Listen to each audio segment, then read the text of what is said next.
Donc dans cette troisième partie, on va commencer à faire un nouveau plan de travail. C'est comme si vous aviez déjà ce plan de travail là. C'est juste que moi je vais en recréer un autre ici pour pouvoir refaire ma homepage. Pour créer un plan de travail, quand vous voudrez faire d'autres itérations, vous avez sous la barre de l'outil de déplacement, l'outil de plan de travail. Si vous n'avez pas ces éléments-là, je vous conseille d'aller dans Fenêtre, Espace de travail, et de basculer en graphique et web. Comme ça, vous aurez forcément, en dessous de cet élément-là, le plan de travail ici qui va être directement placé en dessous. Les éléments de plan de travail sont un peu différents selon celui que vous choisissez dans Photoshop, qui est adapté à plusieurs types de travaux. Moi, je vais reprendre, j'ai un settings particulier qui est le mien, auquel j'ai donné un petit nom. Donc ça, cette organisation-là, vous pouvez la remettre comme bon vous semble à chaque fois. Donc, pour repartir sur mon histoire de plan de travail, je sélectionne le plan de travail et ici, vous voyez qu'il me propose le format web courant. Vous pouvez venir choisir aussi d'autres formats, format minimum pour le web, etc., etc. On peut prendre des iPads, des iPhones, etc. Donc on peut choisir le format qu'on veut. Moi, je vais prendre le format web courant et je vais lui dire ici, cliquez sur le petit plus. Donc là, il attend mon ordre pour mon indication de savoir à quel endroit je veux le placer. Je vais le placer juste en dessous de cette première homepage. Et ici, je vais l'appeler homepage 2. C'est vraiment important par contre de bien renommer ses plans de travail, de bien renommer ses calques et de faire des dossiers, je vais insister là-dessus. Donc ça va être homepage V2. Donc je vais faire quasiment la même variation, à peu de choses près. Je vais revenir sur mon outil de déplacement. Donc je vais me retrouver avec plusieurs variations. Pour faire de l'itération, c'est-à-dire pour dupliquer des maquettes, etc. C'est très pratique comme outil. Même si s'il y a des outils qui sont peut-être plus adaptés que Photoshop, je pense à XD, Figma ou Sketch. Mais néanmoins, si vous avez l'habitude d'utiliser Photoshop, ça peut être très facile d'utiliser ça pour faire ça.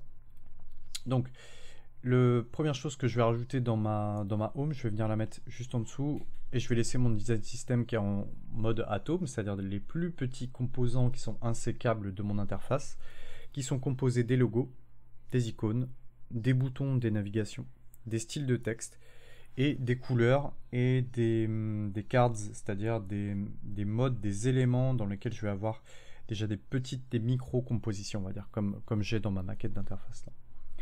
Donc première chose qu'on peut faire dans une home, c'est déjà se rajouter un fond.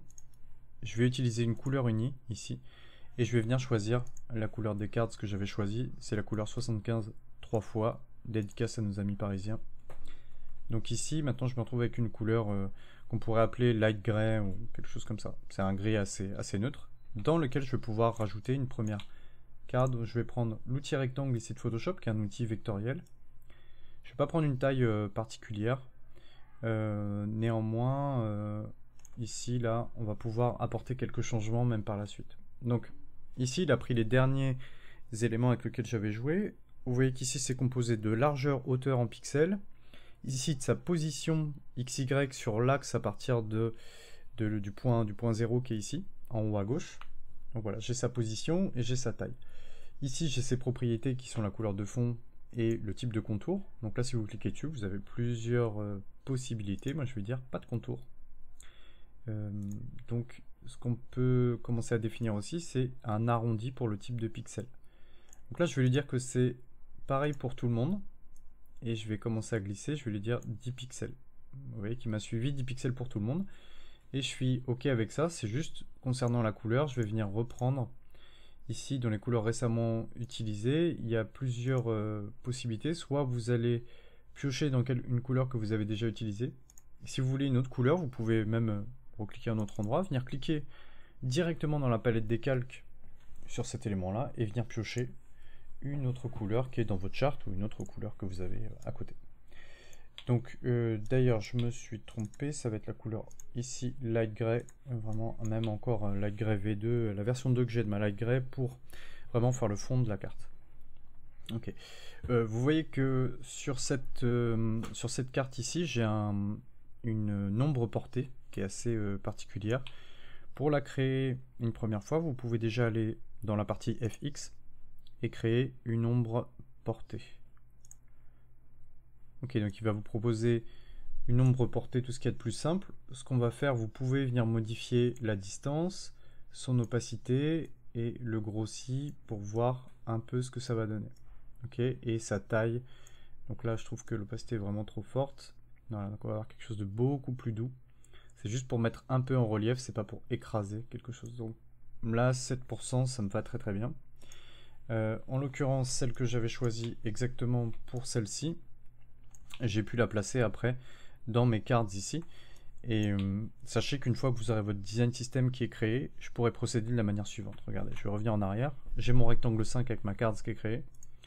Je vais voir dans mes bibliothèques. Donc là, j'ai déjà créé une bibliothèque UI Air Max. Et je me retrouve avec différents styles de calque ici. Par exemple, pour les cards, ce que je vais avoir, je vais ici placer mon style de cards 2. Et en fait, ce que ça implique, c'est qu'il a créé une ombre portée. Ici, dans cette ombre portée, j'ai une opacité à 26%, une distance à 26, grossi à 28 et une taille de 117 pixels pour cette carte-là. Donc vous pouvez réutiliser exactement les mêmes settings que ceux que je viens d'énoncer. Et du coup, ça vous permettra, même le cas échéant, de faire des copier-coller de style de calque. Ici, je peux copier le style de calque, le coller. Ok, donc ça, c'est très pratique, ça vous permet de ne pas refaire les mêmes choses plusieurs fois de suite. Ok, donc maintenant, je vais passer à la frame de gauche, ici, la petite fenêtre qu'il y a sur la gauche, qui va venir montrer le style de basket qu'on va avoir. Donc je peux prendre encore une fois l'outil ici rectangle. Je maintiens Alt, sinon il a tendance à partir du centre et à faire quelque chose comme ça. En maintenant Alt, il va le forcer à aller dans le sens où je veux, et je vais même dépasser un petit peu, c'est pas très grave. Je lui dis OK, les settings ils sont bons, il n'y a juste pas de contour, donc ça c'est OK. Je vais faire un double clic pour changer la couleur. Je vais prendre la couleur cette fois-ci la plus foncée que j'ai dans mon design system, qui est 2E2C2B. Ok, donc encore une fois, tous les codes couleurs, je vous les donnerai en lien dans la description. Maintenant, ce que je vais utiliser comme technique, c'est plutôt d'essayer de faire en sorte que cet élément-là, ma deuxième frame, elle resuive les éléments de rond, etc. Ce serait vraiment difficile, ça me prendrait du temps pour pas grand-chose, parce que là, je veux juste jouer, voir un peu comme ça ce que ça peut donner ma homepage en version 2. Je vais utiliser ce qu'on appelle le masque d'écrêtage, c'est-à-dire que je vais dire à cette forme-là, tu n'as le droit de t'afficher que dans la forme qui est en dessous. Pour faire ça, c'est très simple, vous cliquez bien sur l'intérieur du calque ici, donc pas sur le texte, sinon ça change ça, pas sur cet élément-là, sinon ça change la couleur, ok.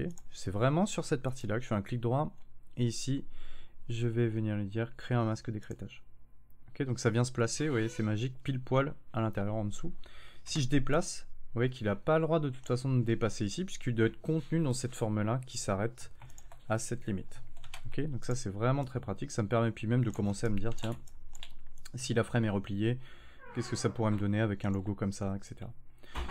Donc voilà sur ce cas de figure-là. Maintenant, ce qu'on va pouvoir faire, on va intégrer notre basket, et puis on va commencer, il me reste peut-être le dernier rond à faire ici.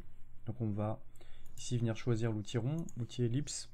Je vais maintenir Alt, et je vais aussi maintenir majuscule pour créer un rond qui est une dimension parfaite, c'est-à-dire une proportion de rond parfaite.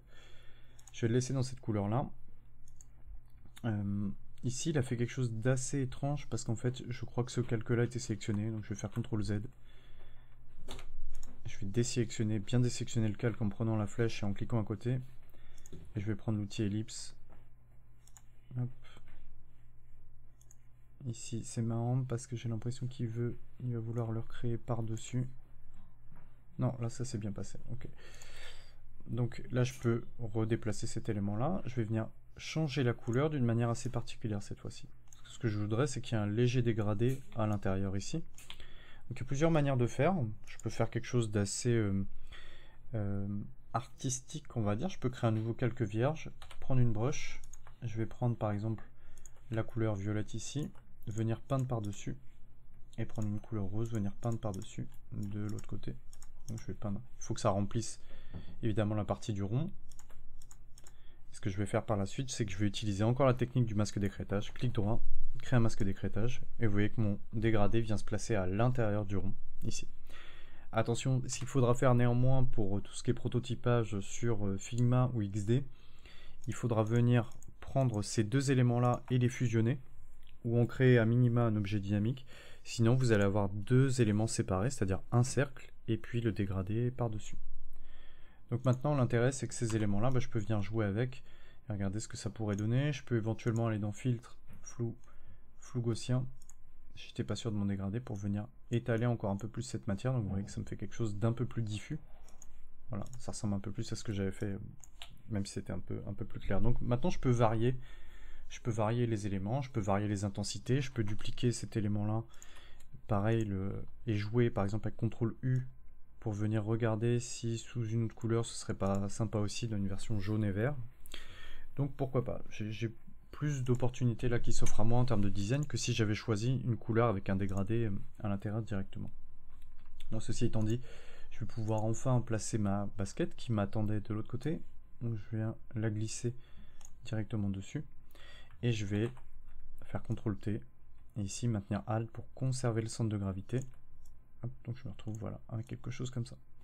Je m'aperçois que la couleur était un peu moins ici saturée. Donc il y a deux éléments que je peux faire, soit je viens faire un double clic ici pour modifier directement les éléments, soit j'aurais pu par-dessus remettre un réglage. Donc là c'est à vous de choisir. Je vais vous montrer les deux techniques. Si je viens modifier directement ici en mettant un autre calque de réglage, pour utiliser par exemple une courbe et peut-être augmenter un peu les valeurs, vous voyez que ça s'augmente partout sur tous les éléments qui sont en dessous de lui. Je peux lui dire viens écrêter pour ne se placer que sur celui-ci. C'est un peu le contraire qu'on voulait. On voulait peut-être quelque chose de plus clair vers les tons qui étaient hauts et quelque chose de plus foncé vers les tons qui étaient bas. Ou alors on va essayer l'inverse plutôt. Voilà, je me retrouve avec quelque chose qui est un peu mieux. Donc là c'est une courbe un peu qui ressemble à une espèce de petit serpentin, un petit S comme ça, qui n'est pas encore très bien formé, mais voilà, dans l'idée c'est ça. C'est-à-dire que là ce que j'ai fait, c'est les tons qui étaient foncés, je les ai éclaircis, les tons qui étaient clairs, je les ai assombris. C'est pour ça qu'on se retrouve avec quelque chose d'un peu plus flat. Donc ça c'est une possibilité, venir changer directement, puis refaire un écrêtage. J'aurais pu aussi venir directement double-cliquer sur ma basket, changer, diminuer un peu la saturation, j'avais peut-être un peu abusé tout à l'heure. Je peux venir voilà, changer ces éléments-là. Et puis une fois que je suis OK avec cette transformation, je fais CTRL S, CTRL W pour fermer. Et de l'autre côté, ça se mettra automatiquement à jour. Je vois que la teinte était peut-être un peu plus orangée que jaune ici. Je peux venir encore une fois ici, modifier le dégradé qui convient. Je vais venir hop, basculer ça. Donc, alors, je vois pas très bien. Je vais hop, dézoomer, déplacer ce plan de travail ici. Hop. Donc, pour venir changer, ouais, prendre quelque chose d'un peu plus orangé comme ça. Bon, c'est pas ça qui va jouer sur l'interface tellement, c'est pour avoir à peu près les mêmes choses. Ok, un autre élément, c'est que par exemple ce rond là est peut-être un peu trop grand. Je peux faire CTRL T, venir diminuer cet élément là. Attention, j'oublie pas de maintenir majuscule et Alt pour que la transformation soit dite homothétique, c'est-à-dire qu'elle va être proportionnelle. Alors, voilà pour les éléments d'interface. Je vous retrouve dans une autre partie pour les éléments qui concernent le texte.